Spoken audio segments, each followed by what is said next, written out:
আমি যে কোপটি দিতেছি না, আমার কোপ পেলাম অ্যাকুরেট পড়তেছে, আপনি দিলে না এই আঙ্গুলটা এই হ্যান্ডে রাইকা সম্ভব না। আমার তো অভিজ্ঞতা হয়ে গেছে গা। এই ঝাড়ুটা, এই যে বিছানা, এটা বিছানা খাটপাট ঝাড়ু দেওয়ার লাগে, উঠান মুঠান ঝাড়ু দেওয়ার লাগে, মানে একটা এক কাজে ইউজ হয়। একজনে একটা এটা আর কি অভিজ্ঞতা হয়ে গেছে গা। আইসা যেটা যে ধরছে এটাই করতে আছে।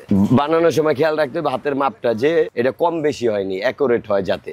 আর এই পাতাটা যাতে না থাকে, যেমন আমি সাইজা ফালাইতাছি না, এইটা যাতে না থাকে, এইটাই খেয়াল রাখতে হবে। পাতাটা থাকলে যেমন আপনি ধরে করবেন যে এটার মধ্যে পাতা পোতা দৌলমু না, একটা সৌন্দর্য আছে জিনিসের। এটা আর কি একটা ধরনের ময়লা, এটার ময়লাটা সাইজা ফালাই দিতেছি। এই যে গোড়াটা কাইটা ফালাই দিতেছি, ট্যাপ মারুম, তারপর প্যাকেটিং হয়ে যাবে। এই যেমন এই যে এই শলাটা সাদা, এটা যদি সব একখানে থাকে না, সাদা দেয়বো, কালসা কোনো কালার দেয়বো না। এই যেমন কালসা কালারটা না দেয়বো না, সাদা ডাইরেক্ট। এক একটার খেয়াল রাখা যায় না। যেমন দেখা যাইতেছে সকালে বহি, সন্ধ্যার দিকে উঠি বা মাগরিবে এসার টাইমে উঠি, এইভাবে আর কি করি।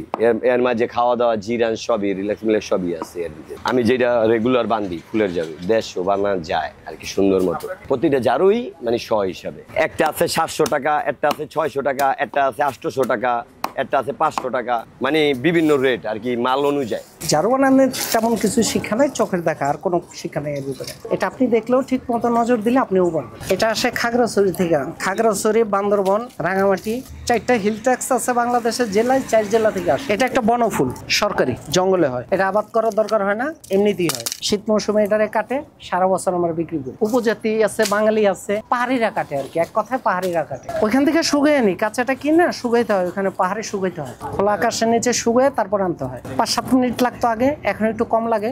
এটা হলো কি জানেন, কম দামে বিক্রি করার জন্য এই গ্যাটিসটা দেওয়া হয়। এটা আসলে কোনো কার্যকর না। শুধু ফুল দিয়ে বানাইলে এতটুকু মোটা করতে গেলে ঝাড়ুটার দাম আসবে 250 টাকার মতো। আর এর ভিতরে গ্যাটিস দেওয়ার কারণে আমি বেচতে পারতেছি 50 থেকে 60 টাকা। 300 বানান যায় প্রতিদিন। এগুলো মার্কেটের দোকানে, হাটওয়ার দোকানে, বাজারে বিক্রি হয়।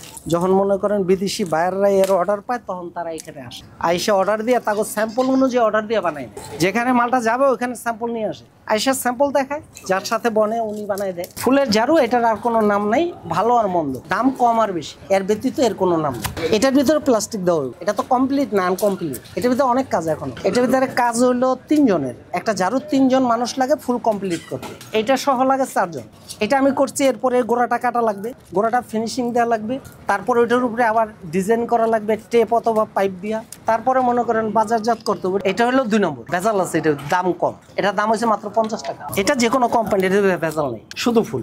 এটা মনে করেন প্লাস্টিকের পাইপ, যে কোনো কোম্পানির পাইপ। আমরা পাইপ কিনে তারপরে বানাই। কিছু কিছু মহিলারা আছে রেট সস্তা খুঁজে, ধরেন একটা ঝাড়ু 50-60 টাকা দিয়ে কিনলে হয়ে গেল, ও 150 টাকা 100 টাকা লাগাইলো ওর জন্য। এটা ও জানে যে এটার ভিতরে এটা দেয়া আছে, এখন আর অজানা নেই। যারা একটু ভালো কিনতে চায় তারা আগেই বলে যে ভাই ভেজাল ছাড়া দেয়।